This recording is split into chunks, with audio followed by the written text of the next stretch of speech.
శ్రీమాత్రే నమః. అందరికీ నమస్కారం. వైశాఖ పురాణం 19వ అధ్యాయం గురించి ఇప్పుడు మనం తెలుసుకుందాం. ఓం నమో నారాయణాయ. ఓ మహర్షి, వైశాఖ మాస మహిమను ఇంకా తెలుసుకోవాలనుంది. దీనికి సంబంధించిన కథ ఇంకా ఏమైనా ఉంటే వివరించండి అంటూ శృతదేవ మహామునిని శృతకీర్తి మహారాజు వినయంగా ప్రార్థించారు. ఓ రాజా, జన్మజన్మల పుణ్యం ఉన్నప్పుడే భగవంతుడైన శ్రీహరి మీద భక్తి కలుగుతుంది. శ్రీహరి కథలు వినాలి అనే ఆసక్తి కలుగుతుంది. నీకు ముందు ఎన్నో శుభాలు కలగబోతున్నాయి. అందుకే నీకిలాంటి మంచి బుద్ధి కలిగింది. నీకు కాక ఇంకెవరికి చెప్తాను? శ్రద్ధగా విను. వైశాఖ మాసంలో సూర్యుడు మేషరాశిలో ఉండగా సూర్యోదయానికి ముందే స్నానం చేయాలి. శ్రీహరిని పూజించి కథాశ్రవణం చేయాలి. యథాశక్తిగా అతని శక్తి కొలిది దానధర్మాలు చేయాలి. ఇలా చేసిన వారు శ్రీహరికి ప్రీతిపాత్రుడై శ్రీహరినే చేరుకుంటారు. వైశాఖ పురాణం చెప్తూ ఉండగా దానిని శ్రద్ధగా వినకుండా ఇంకొక దానిపై ఆసక్తి కలిగిన వాడు అజ్ఞాని అవుతాడు. అతడు రవరవాది నరకాన్ని పొందుతాడు. అంతేకాదు, పిశాచ రూపాన్ని కూడా పొందుతాడు. ఇందుకు ఉదాహరణగా ఒక కథ ఉంది. ఈ కథని విన్నంత మాత్రానే అన్ని పాపాలు తొలగిపోతాయి, పవిత్రతగా మారుతారు, ధర్మం మీద ఆసక్తి కలుగుతుంది, పుణ్యాత్ములవుతారు. అంతేకాదు, ఈ కథ ఎంతో ప్రసిద్ధమైనది కూడా. పూర్వం గోదావరి నదీ తీరంలో బ్రహ్మేశ్వరము అనే పుణ్యక్షేత్రం ఉండేది. అక్కడ దూర్వాస మహాముని శిష్యులు సత్యనిష్ఠుడు, తపోనిష్ఠుడు అనేవారు ఉండేవారు.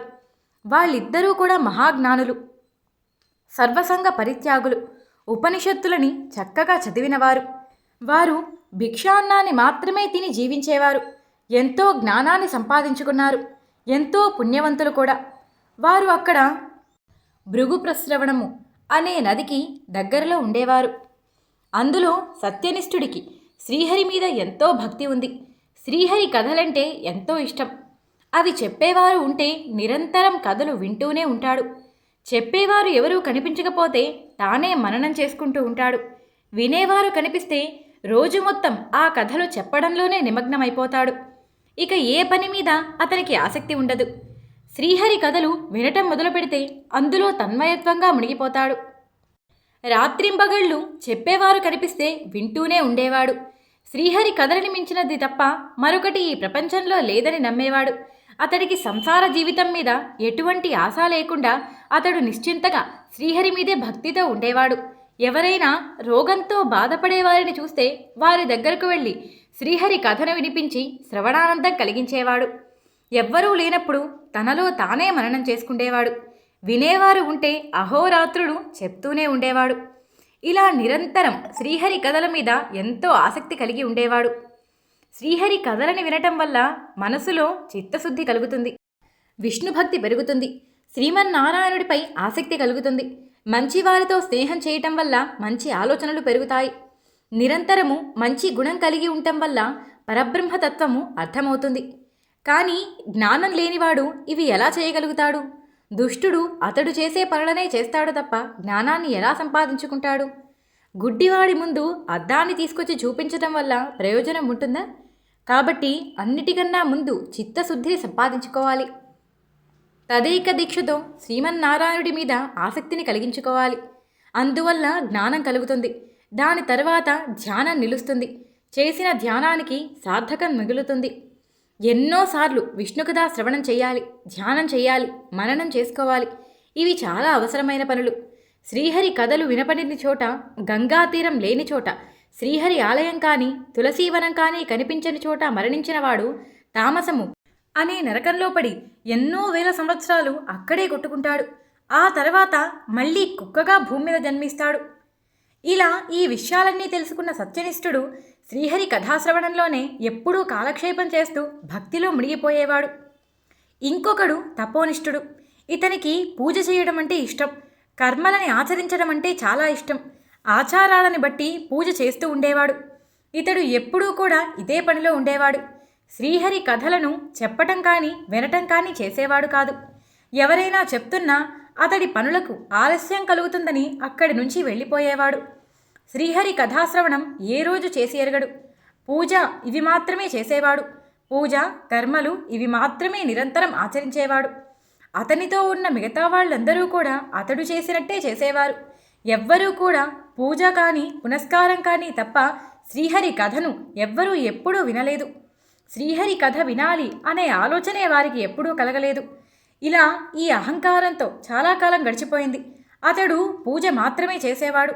కానీ నిరంతరము కథాశ్రవణం చెయ్యాలి, కనీసం మననం చేసుకోవాలి అని కూడా ఆలోచించేవాడు కాదు.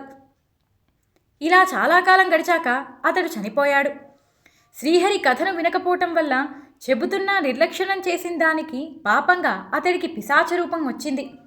అతడికి చిన్న కర్ణుడు అనే పేరు వచ్చింది. జమ్మి చెట్టు మీద నివసిస్తూ ఉండేవాడు. ఎంత బలవంతుడే అయినా నిరాధారుడై ఆశ్రయం లేకుండా అయిపోయాడు. ఎండిపోయిన పెదవులతో పెద్ద నోరు కలిగిన వాడై చూసేవారందరికీ భయాన్ని కలిగించే ఆకారంతో ఉన్నాడు. కొన్ని వేల సంవత్సరాలు ఇలాగే బాధపడ్డాడు. పూజలు హోమాలు ఎన్నో చేసినప్పటికీ అతడు శ్రీహరి కథాశ్రవణం చేయకపోవటం వల్ల అతడికి ఇంత పాపం కలిగింది. అతడి దగ్గరకు వచ్చేవారు కానీ అతడిని పట్టించుకుండేవారు కానీ ఎవ్వరూ లేకపోయారు. ఆకలితో దాహంతో చాలా బాధపడుతూ ఎన్నో సంవత్సరాలు అలాగే గడిపేశాడు. అతని శరీరానికి ఒక్క నీటి బిందువు తగిలితే అది నిప్పులాగా అతడి శరీరాన్ని కాల్చేస్తోంది. ఒక పువ్వు అతడి శరీరానికి తగిలితే విషమే వచ్చి అతడి శరీరం మీద పడ్డంత బాధ కలుగుతోంది.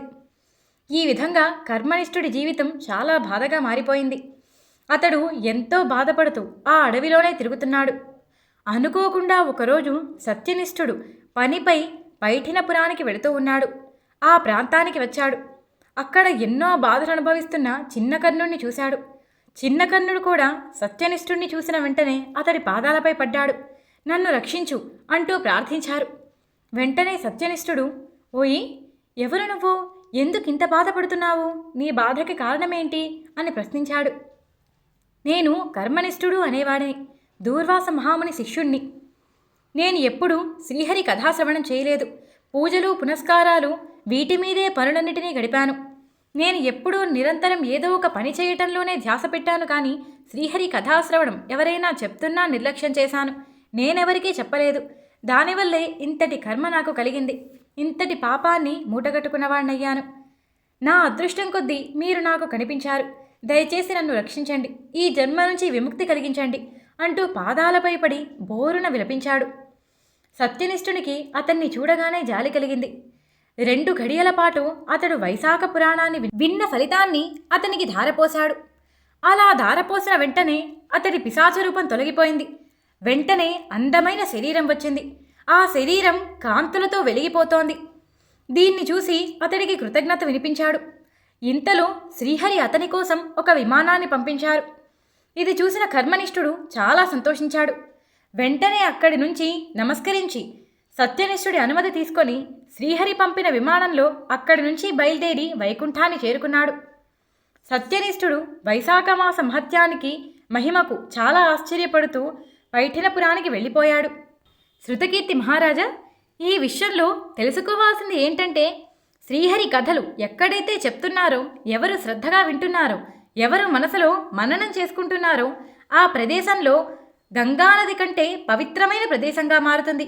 ఆ ప్రదేశంలో ఉన్నవారికి ఏ కష్టములు కలగవు, అన్ని బాధలు ఉంటాయి. గంగానది ప్రవాహము ఎక్కడైతే జరుగుతుందో ఆ నదీ తీరం దగ్గర ఉన్నవారికి ముక్తి భోగములు లభిస్తాయో లేదో తెలియదు. కానీ శ్రీహరి కథలు జరిగే చోట మాత్రం ఖచ్చితంగా వారికి ముక్తి లభిస్తుంది. ఈ విషయాన్ని గ్రహించాలి. శ్రీహరి కథను శ్రద్ధగా వినటం, మననం చేసుకోవటం ఇవి చాలా ముఖ్యమైనవి.